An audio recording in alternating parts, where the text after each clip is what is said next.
Hello everyone, आप सभी का गोइला क्लासेस में मैं स्वागत करती हूँ। तो चलिए आज हम मेंस में इकोनॉमी से एक सवाल करेंगे जो कि आईएएस 2024 को टारगेट करते हुए आपके लिए ये इनिशिएटिव है। तो आज इकोनॉमी से क्वेश्चन जो है उसके बारे में डिस्कस करेंगे। तो क्वेश्चन इस प्रकार से है, what are the primary driver behind the global phenomenon of de-dollarization and how can India strategically respond to challenges posed by this trend? अब देखेंगे ये क्या है, कैसे है। तो न्यूज़ में बहुत बार आपने सुना होगा कि रशिया ने वॉस्ट्रो अकाउंट खुलवाया है।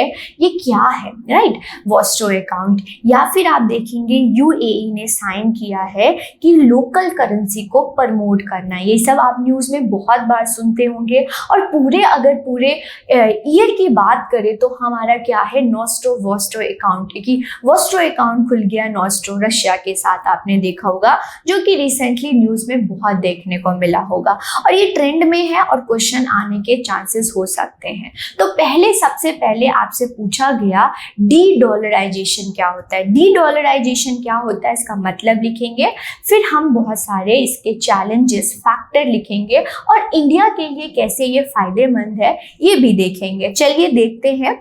डी-डॉलराइजेशन मतलब क्या होता है कि रिड्यूसिंग करना है जो डोमिनेंट पोजीशन है यूएस डॉलर का, यूएस करेंसी का जो एक डोमिनेंट पोजीशन है, जो मोनोपोली है, इसका रिडक्शन करना है global financial transaction. It means कि जब हम ट्रांजैक्शन करते हैं, इट मींस जब हम ट्रेड का लेन देन करते हैं, ट्रेडिंग करते हैं, एक्सपोर्ट इंपोर्ट करते हैं, बीओटी में आप पढ़ते होंगे, इन सब में हम डॉलर का यूज करते हैं। डॉलर का क्या है, मोनोपोली है, डोमिनेंस पोजीशन है, क्योंकि आपको हर एक कंट्री में ये एक्सेप्टेबल होती है, राइट?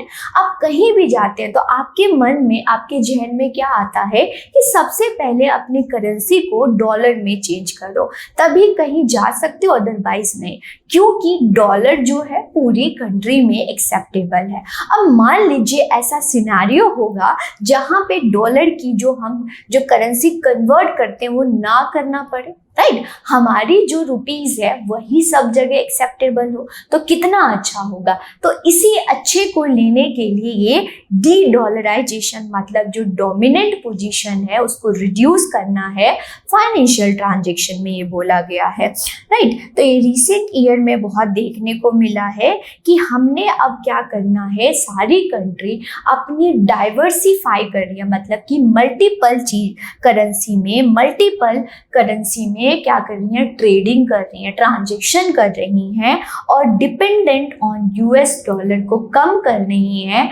इन सबको मिला के आपका क्या हो जाएगा, डी-डॉलराइजेशन। यस, यही होगा। चले, मीनिंग हमने देख लिया।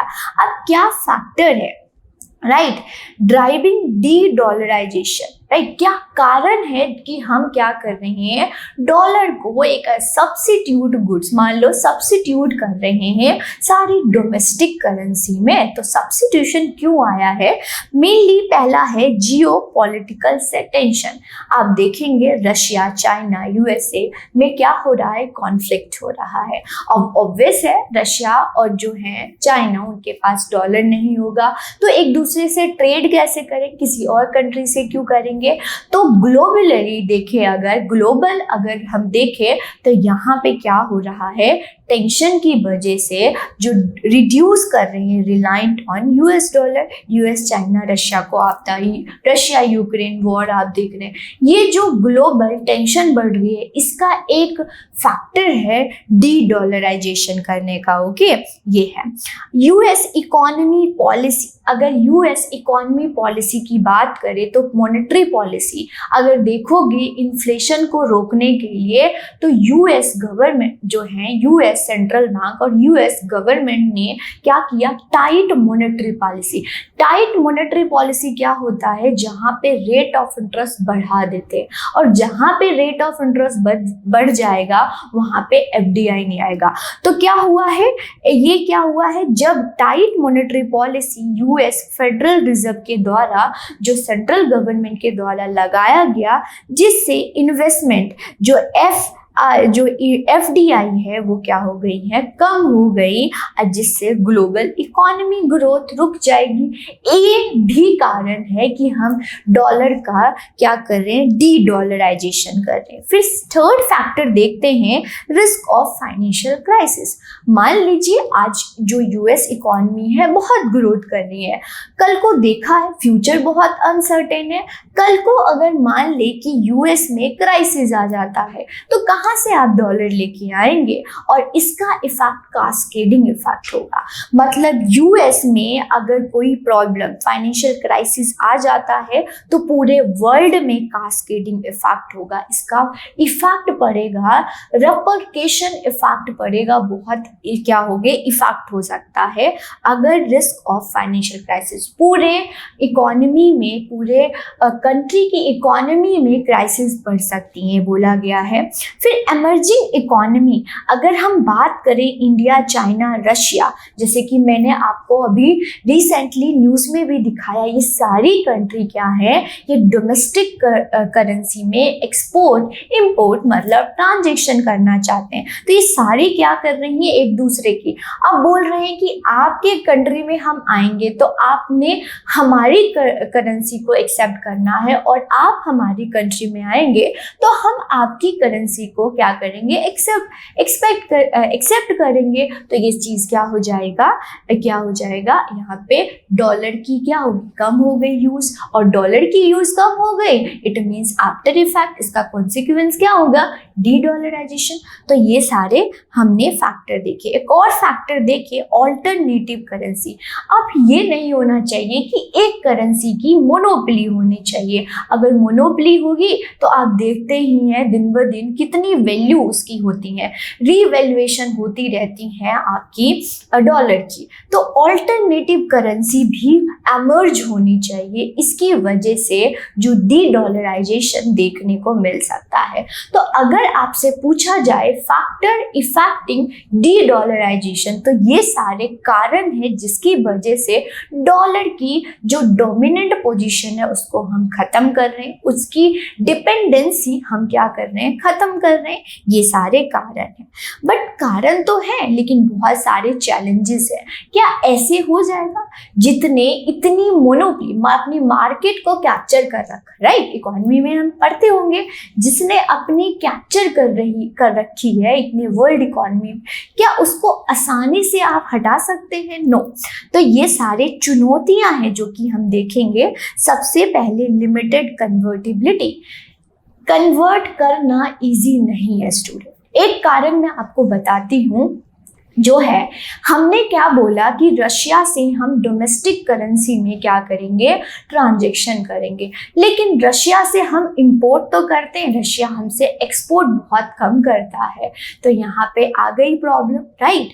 ये क्या हो जाएगा, लिमिटेड कन्वर्टिबिलिटी, इतनी आसान नहीं है कि आप इजीली कन्वर्ट कर सकते हो आप अपनी करेंसी में। और कारण देखते हैं, करेंसी फ्लक्चुएशन, करेंसी की वैल्यू जो है बहुत फ्लक्चुएट होती है। इतनी सारी कंट्री हैं, सबकी जो करेंसी की वैल्यू है वो ऊपर नीचे जाती रहती हैं, जिसकी वजह से इसको सब्स्टिट्यूट करना बहुत मुश्किल है। ये है।